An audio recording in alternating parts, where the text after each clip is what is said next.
Hi guys, Ryan here yet again. Today we're going to be talking about the Premier League and the surprises in this season that have really surprised me so far. And then we're going to talk about the disappointments, talk about the transfer window, Manchester City's situation that they seem to be in right now. But first of all, what we need to address, some of the teams that are doing really good. Arsenal, right? Let's talk about Arsenal first. Top of the league, doing really well this season. And think of it, right? Last season, at the start, they lost the first 3 games and they sat bottom of the Premier League. They found it hard under Mikel Arteta. That he kept saying trust the process, be patient, and you see where he's gone. 8 losses in a row last season before they managed to get any decent points, rather than not from a draw. So there's Arsenal, and they're doing a really good fight against Manchester City, and yeah, if they win the league, I'll be happy for them. If they don't, they don't. Now, next up is Manchester. We're going in order of the table, I think, as far as I'm aware. Do the top 8, and then the others. Manchester City. They're doing well this season. Obviously, they've got Haaland. However, I don't feel like they're the same Manchester City that they had for the last 5 years. It's because it's similar to a Ronaldo situation at Manchester United. Haaland joined Man City, and they're playing to all the players are playing to him, playing for him. Alright. So they're relying on him to get the goals, and KDB, but mostly Haaland. Yes, he's broke records upon decades of records, but he's top goal scorer, about 26 goals, and second is Harry Kane, and he has only got 50. He's got 10 less than Haaland, so that's pretty impressive. But Man City, not really. They are a threat, but they easily find a counter against the good team. And third, who do we find in third? I believe it's Manchester United, and I believe they're doing pretty well, if you do say so myself. I mean, I know my friends are Man United fans, and the channel is just based off Manchester United. But they've done well. The new manager, remember, after Sir Alex Ferguson, they struggled. David Moyes, Louis van Gaal, Ryan Giggs, Jose Mourinho. Yeah, Mourinho managed to get trophies though. He's the only manager that actually had to get them trophies. And after Jose, it was Ole Gunnar Solskjaer, and you had Mark Carrick and Ralph Rangnick. 7 managers. Yeah, some of them were caretakers, but all in all, 7 managers or head coaches between the space, and it just didn't look promising for Manchester United the past few seasons. Yeah, they had Ronaldo. Ronaldo was having a wicked season last season, and he was basically carrying them. They needed some more foundation players, more building blocks, if you will. So, what? So, and yes, they have, and in September, they decided to, well, in November, but they decided to get rid of Ronaldo, and it divided the Man United fan base. Because loads of people like Ronaldo, he's the GOAT, but he wasn't really working for the gameplay. So, and then Erik ten Hag, yes, United lost the first 3 matches, but I think that was he just used those first 3 games to find the weaknesses of the team. Like when you don't play FIFA, for example, when you may lose the first 2 to 4 games because you're trying to find out where your team is lacking, whether it be right back, central defensive midfielder, striker, whatever. And he signed some amazing people. He signed some amazing people. I'm not going to name them all because there's just too many.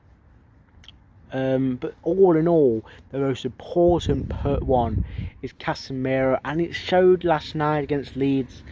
Casemiro is like the building block, is like the thing that holds the structure to the deck of cards.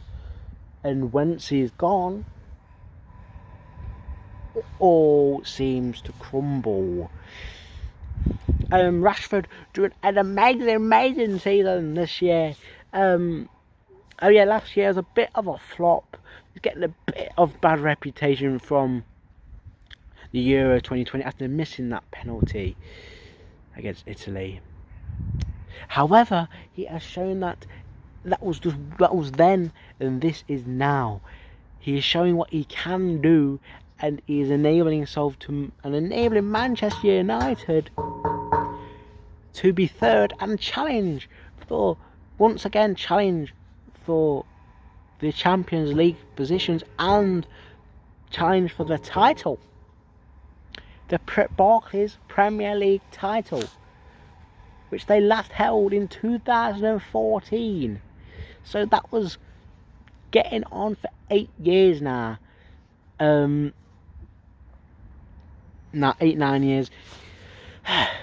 Manchester United are doing very well. They are getting back to how they were, dominating the seasons. Next, we're just going to do the Big Six first. So the next Big Six is Spurs.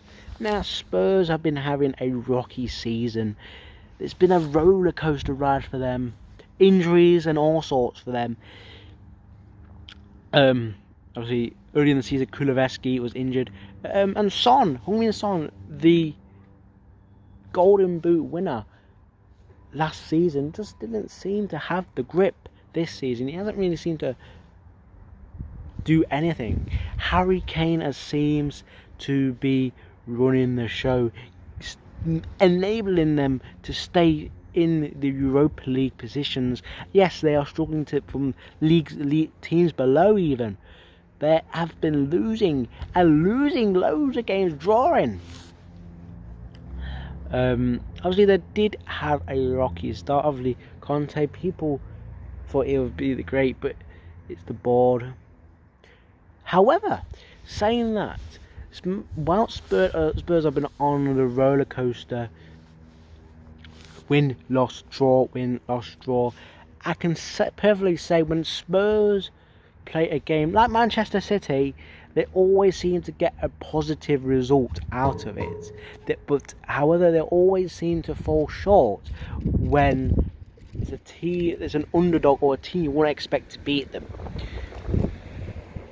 Yes, the fifth, and despite how many they've lost or drawn, they have constantly stayed fifth this season, number 5, which is a good spot to be in, if you ask me. So we've talked Arsenal, we've talked Manchester City, Manchester United, and Tottenham. Now it's they're too disappointing. Big Six. Yeah, they're supposed to be Big Six teams. Yet they found themselves in the dumps amongst the other 14. I'll start off by Liverpool. Liverpool are really underwhelming this season. I don't know if it's Jurgen Klopp's season curse or whatever that he has against Mainz and Dortmund. But he actually managed to get Dortmund relegated into Bundes 2, which they hadn't been in for years. But anyway, Liverpool are so underwhelming. Last couple of seasons they were challenging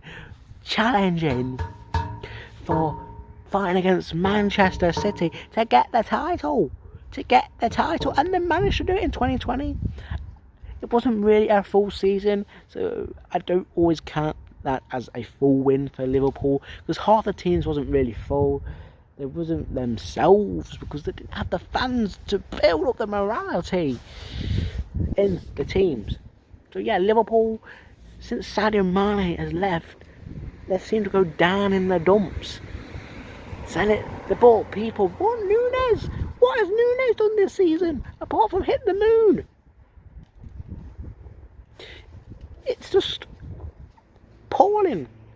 And surprisingly, Liverpool aren't as bad as Chelsea, right? Chelsea.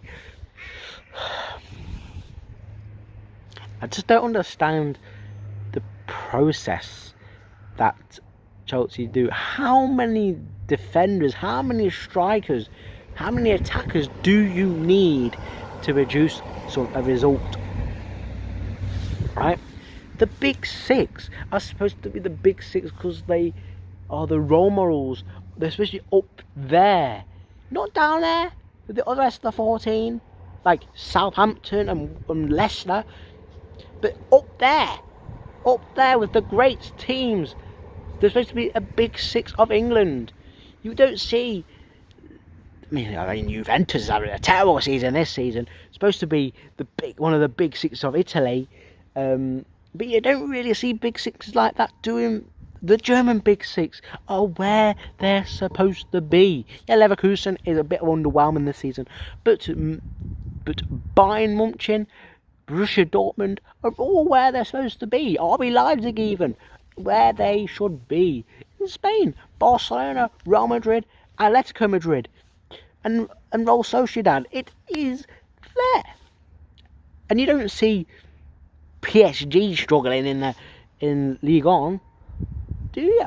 No. So I don't get how Chelsea have signed so many players this season. It is ridiculous. Right? Mudryk, they've signed Raheem Sterling. They've just signed so many players this season in September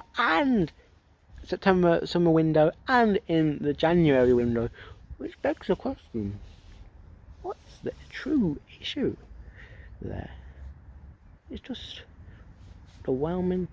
It is sad, and all in all, it's just a bit of a disappointment. So I'm gonna leave it there with the big six. Chelsea should be doing better, Liverpool should be doing better, the other four are doing pretty well. Spurs just need to get back to how they should be.